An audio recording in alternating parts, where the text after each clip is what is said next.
maupun ayat kauniyah. Dalam hal ini saya akan memberikan judul yaitu pahala syuhada. Ya. Pahala syuhada. Nah, syuhada itu apa sih? Syuhada yaitu orang yang mati syahid yang tidak merasakan bagaimana hisab nanti, ya, ataupun sakaratul maut juga tidak akan merasakan. Itu bagi mereka yang tergolong kepada syuhada, ya, syuhada. Jadi orang yang syuhada itu nanti pasti langsung masuk surga. Dan nanti ada kategorinya, ya. Namun tidak semua mati syahid itu ada langsung masuk surga. Ada yang tertahan. Ya, ada yang tertahan. Ini mungkin karena ada yang terkait dengan hak orang lain. Nah, jadi masuk surga tapi tertahan dulu mungkin hari kiamat, nunggu hari kiamat, ya. Yang walaupun dia syuhada, karena ada yaitu dosa yang terkait dengan hak orang lain. Nah, pemakan baik masalah darah, ya, itu pembunuhan, atau juga masalah hak itu seperti harta, yaitu seperti utang, ya, atau korupsi mungkin. Kemudian berupa kehormatan, yaitu seperti janji, ya, ada janji kepada seseorang juga belum terpenuhi. Kemudian ada mungkin perkausan, ya. Nah, baiklah, untuk nanti kita teruskan lihat baca surat Al-Baqarah, ya, ayat 154, ya. Yang bunyinya ini ada surat dalam surat Al-Baqarah, ada surat Al-Imran, sama itunya, ya, redaksinya seperti itu. Kalau dalam surat Al-Baqarah 154, wala taqulu lima yuqtalu fi sabilillahi amwat bal ahya'u walakin la tash'urun. Jangan kalian itu mengatakan bagi orang yang meninggal dunia itu di jalan Allah itu mati. Bal ahya'un, maka mereka itu adalah hidup. Walakin la yash'urun, dan tapi mereka kita tidak menyadarinya. Nah, di dalam surat Al-Imran 169 bedanya wala tahsabannal ladzina qutilu fi sabilillahi amwat. Nah, janganlah kalian sekali-kali menyangka atau menuduh bahwa orang yang meninggal di jalan Allah itu adalah amwat, mati. Bal ahya'un, tapi mereka itu adalah hidup. Inda rabbihim, di sisi mereka yurzaquna, mereka diberi rezeki. Nah, dilanjutkan farihina bima atahumullahu min fadli. Mereka itu akan gembira dengan apa yang diberikan oleh Allah itu dari karunia-Nya. Yastabshiruna billadzina lam yahnuna bihim, dan mereka itu akan gembira, girang, ya, karena akan juga diikuti oleh mereka yang sama akan menyusul, yaitu menghaupihim, dari belakang mereka, Allah haupun alaihim walahum yahzanun, dan janganlah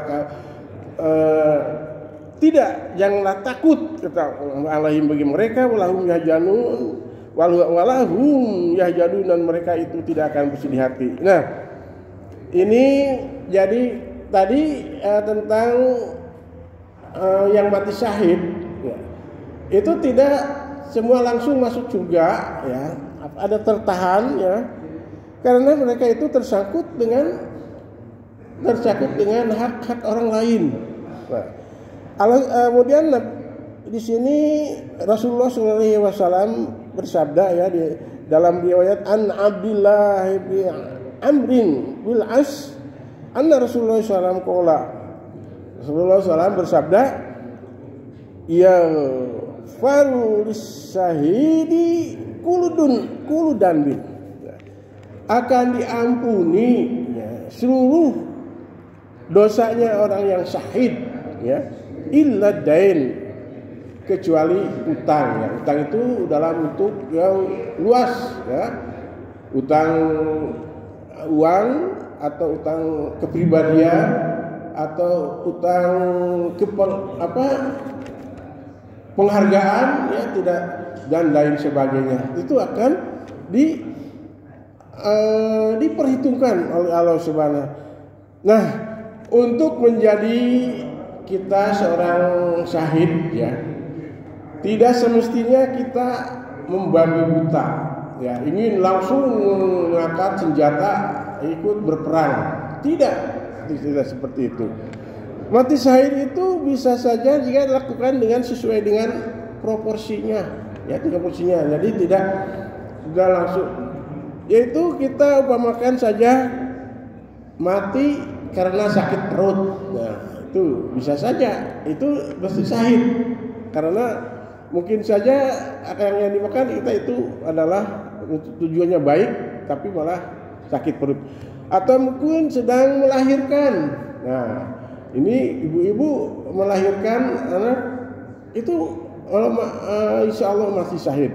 Kalau umpamakan meninggal, tenggelam. Nah, tenggelam seperti anaknya Bapak Amin, itu bisa insya Allah syahid, mati syahid.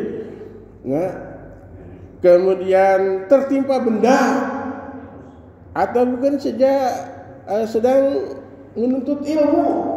Nah, ilmu meninggal, itu bisa mati syahid. Kemudian sedang mengajar. Nah, saya banyak di sini sedang langsung. Nah, ini bisa dikarenakan juga mati syahid, masih syahid. Jadi tidak membabi buta langsung ingin menjangkau senjata dan lain sebagainya. Semua akan menjadi syahid. Seperti kita pergi saja ke suatu tempat, kemudian kita baca doa, sebelum berangkat, di jalan terjadi apa-apa, itu bisa syahid. Karena tidur saja tadi bisa masih syahid. Kita tidur itu kita baca doa dan sebagainya. Kemudian, nah itu ihwatul iman yang saya mengatakan di sini ada juga, kita juga ingin selalu seperti mereka yang sudah yaitu kita dalam sholat saja. Dalam sholat itu 17 rakaat, 17 rakaat. Nih sehari semalam belum sholat sunatnya. Di dalam sholat itu kita menginginkan seperti mereka yang telah bersyuhada. Seperti di sini ihdinas shiratal mustaqim. Tunjukkanlah kami yang jalan yang lurus, ya Allah. Shiratal ladzina an'amta alaihim, itu jalannya orang-orang yang telah Engkau beri nikmat. Nah, itu di setiap sholat. Kemudian shiratal ladzina an'amta alaihim ghairil maghdubi alaihim, itu bukan jalannya orang-orang yang Kau murkai, dan jalan-jalan yang telah sesat, yang telah sesatkan. Jadi di sini kita disuruhkan oleh Allah itu untuk shiratal ladzina an'amta alaihim, yaitu untuk seperti mereka yang diberikan petunjuk oleh Allah, yaitu telah diberikan nikmat. Siapa yang beri nikmat itu? Nah, itu dalam surat An-Nisa ayat 69 juga disebutkan, wa ulaika malladzina an'ama alaihim Allahu alaihim minan nabiyyi wasyirikin wasyuhada'i wasolihina wa husnat ulaika rafiqa. Nah, ini dalam surat An-Nisa dijelaskan bahwa siapa sih yang kita inginkan setiap sholat, yaitu mereka yang telah diberi nikmat oleh Allah itu. Siapa? Para nabi. Kita ingin seperti para nabi. Yang kemudian wasyirikin, dan orang yang telah membenarkan kenabian Rasulullah SAW. Wasyirikin dan syuhada, itu orang yang syuhada yang tadi telah dijelaskan tadi, wassolihina dan orang yang soleh, wahasuna ulaika rafiqa, dan itulah sebaik-baiknya teman nanti kita akan punya teman, yaitu temannya tidak edar-edar temannya itu, yaitu para nabi. Nah itu di setiap sholat kita ungkapkan, kita itu tujuan kita itu, dan kecuali sholatnya yang mabuk. Nah, mabuk apa sih? Mabuk ya ladina lantas sukaro, kata Allah. Ya ayyuhalladzina amanu janganlah kamu sholat kecuali kalau dalam keadaan mabuk. Mabuk itu apa? Yaitu mabuk itu orang yang mengatakan hatta ta'lamu ma taqulun, apa yang kita ucapkan tahu artinya ketika sholat, ya, terutama ini surat Fatihah ya, karena ini tujuan surat Fatihah itu adalah rukun ya. Kalau tidak artinya tidak tahu ya, minta dalam sholat itu ihdinas shiratal mustaqim, tapi tidak diawali dengan memujinya, ya, memuji Allah, yaitu dengan ya itu saja ya. Mungkin jadi bahwa sholat kita itu jangan, terutama ini bacaan Fatihahnya ya. Nah, jadi karena tujuan itu ada dalam Fatihah, tujuan sholat itu ya, tujuan keinginan saya yang ungkapkan inginnya seperti itu dalam surat Fatihah adanya ya. Makanya kalau saya agak gedeg kalau mungkin ada yang sholat Fatihahnya itu ekspres ya, pasti dia mabuk ekspres. Ya saya udah baca sendiri ya. Kalau dengan tidak kurang dari semenit ya baca, kalau kurang dari semenit itu mabuk. Berarti saya baca alhamdulillahirabbil alamin itu semenitan lah, lebih sedikit. Kalau nah itu saja ya yang saya sampaikan. Mudah-mudahan apa yang saya sampaikan ada guna dan manfaatnya bagi kita semua. Dan yang salahnya adalah kesalahan saya itu sendiri, mohon maaf.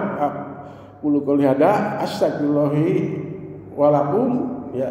Di sini yang baiknya adalah teman-teman dari Allah Subhanahu wa taala. Qulu qouli hada astaghfirullahi walakum bila ya. Wassalamualaikum warahmatullahi wabarakatuh.